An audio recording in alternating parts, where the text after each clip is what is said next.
Yo, what's up? It's Blink Fuel. I wanted to give a video on some key takeaways that I've made from watching the Patriots this season. And I wanted to get an introduction into some of the sports content I'm going to be doing on this channel. So, if you're interested in any of that, make sure you follow, subscribe, whatever you want to do. And yeah, let's get into it. I'm going to be listing off 5 different key takeaways I've made. So starting in off number 5, one thing that I think everybody that's a Patriots fan or an NFL fan has been able to see is that Drake May is a really good player on a really bad offense. So he has been a really key piece since he's been a starter, making great throws, making deep throws, which the Patriots haven't seen in a long time, um, as well as being a leader for the team. Uh, and he never seems to get flustered if he throws an interception, goes right back on the field and gives it his all. And so I think May is definitely going to be that guy going forward.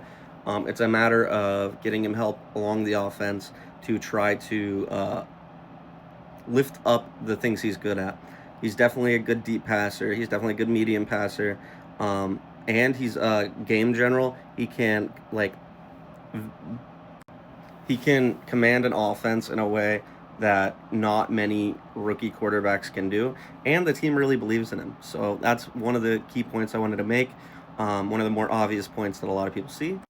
The second point I'd like to make is about Gerard Mayo and his coaching style. Um, I think he's a great coach that makes them work, gives them a single game plan, kind of like Belichick used to do, to follow in the game. He's been really good at taking away certain targets, like number one receivers, great defensive mind. Another thing I wanted to mention about Gerard Mayo is how good, leadership wise, he's a great leader. The team seems to listen to him. They seem to listen to his feedback and implement it the next drive. He's also hasn't made very many errors as far as uh, timeouts when he shouldn't make a timeout, or I haven't really seen him make any too many mistakes, like making timeouts when he shouldn't. My cat's meowing at me. Hi, girl. And he's given the team a game plan to follow, and it's usually shut down receivers or it's made big running stops when we need to. We've stayed within a score or two throughout the season pretty consistently, and I think that's a sign that he's a good coach with a not so optimal roster. But there's some good pieces that are young that are worth keeping around and worth moving into the future with. The third point I want to make is about Keishon Booty and his ability to have good synergy and chemistry with Drake May. Obviously, they've worked together before, so they're going to have a little bit more chemistry than the other people.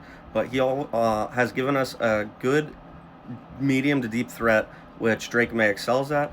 And not only that, he has given us some big first downs when we've really needed them. Seems to have really good hands. I don't think he's ever going to be, or he might be, but I don't think he's going to be a wide receiver one. I think he's more of a wide receiver two kind of guy. But if the Patriots end up getting a wide receiver one at some point, I think that instantly opens him up for more opportunities, takes away some of the defenses targeting him, trying to shut him down. And yeah, I think Keishon Booty is going to be good for the Patriots going forward and good with Drake May. The fourth point I want to make is about Christian Gonzalez and his ability to shut down wide receivers in his second year in the league, and not only shut them down, but he holds them to like very, very minimal yards too. If he does get a big play on him, he seems to brush it off and does what he does every single play. And not only that, he reminds you of a lot of the previous cornerback ones like J.C. Jackson, Stephon Gilmore, etc. And he's really, really strong in man, which I think is really, really big for a lot of Patriots defensive schemes. He's good in man. He can hold his own.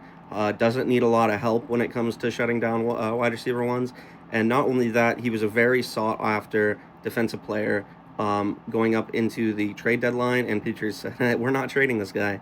So I think he is going to be a big staple for us going forward in our defense. Hopefully he's not like all the corners he had in the past that we get rid of after a year or two. Hopefully he's here to stay for a while and can give us some stability on shutting down some corners.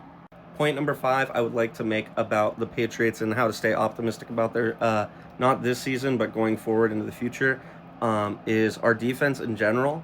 Uh, we've had really good defensive stops.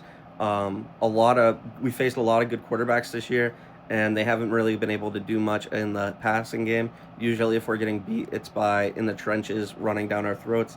Our pass rush looks really, really good. Um, Kyle Duggars looked good in at safety, and we didn't trade him. There were talks that we might trade him.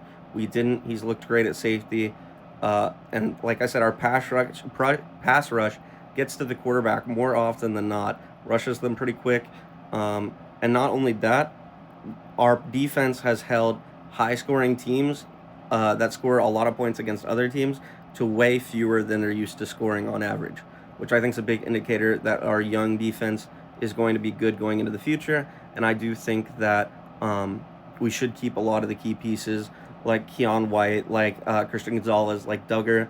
I think those guys are really big for our defense in the future. Yeah, so those are 5 takeaways I have from the Patriots season halfway through, and 5 things that I think we should stay optimistic about. And yeah, let me know your thoughts in the comments. Subscribe, follow, do all that stuff. And I'll see you in the next one. Peace.